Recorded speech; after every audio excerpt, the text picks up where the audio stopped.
Something that pretty much every bow staff beginner overlooks are their stances. Now, I'm not saying that you should only focus on your stances as a beginner. Obviously, you're having fun, you're learning, you want to work on your arms. But by building up stances correctly from the beginning, you're obviously developing good habits, and it's going to make everything much stronger. Your stances are literally the foundation that all of your bow techniques stand on, obviously, as you can tell.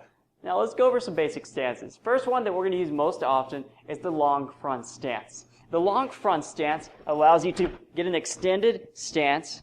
One front knee is bent, back leg is straight. As you can see here, all 10 toes. See, if I look down, is maybe the tips of my toes. My back toes are basically forward. Front knee is bent to where all I can see, because I've got a nice, strong balance in my body right now. Notice that it's a long front stance, but it's not a leaning forward stance. My back is still as straight as I can keep it. My back is straight, long front stance gives me a nice, powerful strike.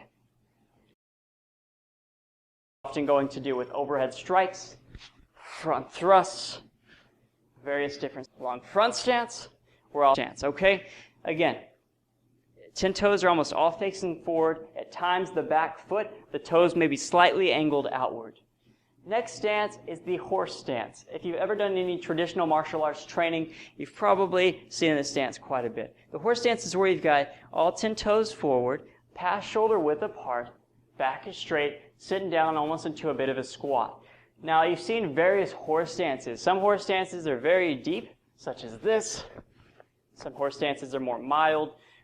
In ultimate bow, we generally do a fairly regular horse stance where our knees are bent, yes, but we want to focus on keeping our back straight. Have a nice balance. Someone came up and shoved you and try to throw you onto the ground. If you fall over, balance and strength in what we're doing. If you're too tall and someone comes up and pushes you and you still maintain that balance, then you've got a nice horse stance. Okay, that's a simple rule of thumb test for you. Now, another stance is the front stance, or the forebalance. Again, we talked about the long front stance. The front stance is literally the normal average front stance. To get there, your feet are together. Take your legs apart, about a little bit past shoulder width. Slide one leg straight forward, or you could slide one leg straight back, is fine.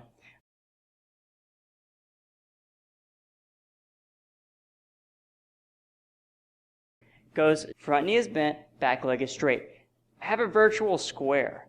The same distance from this foot. Long front stance basically makes a virtual rectangle. So the front stance itself is this stance. Back is straight. Sometimes we're going to be doing motions in this. Oftentimes overhead strikes, overhead knee strikes. So that is a front stance. Finally, we use a cat stance at times. A cat stance is where we have 5 toes facing forward, 5 toes facing the other direction. Make an L with your feet. Now, where your right foot is, where the toes are, put your heel. You may even do 2 foot lengths away, but what this is you're going to bend your knees there, about 1 foot lengths away. That doesn't mean I'm going to fall over. What it means is my front foot is light.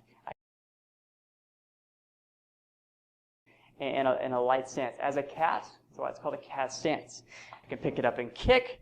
I can do various motions. Knees are bent. That's a cat stance. Sometimes we'll do a cat stance for an uppercut or a curling strike and various things such as that. So those are the main stances that we use in our bow training.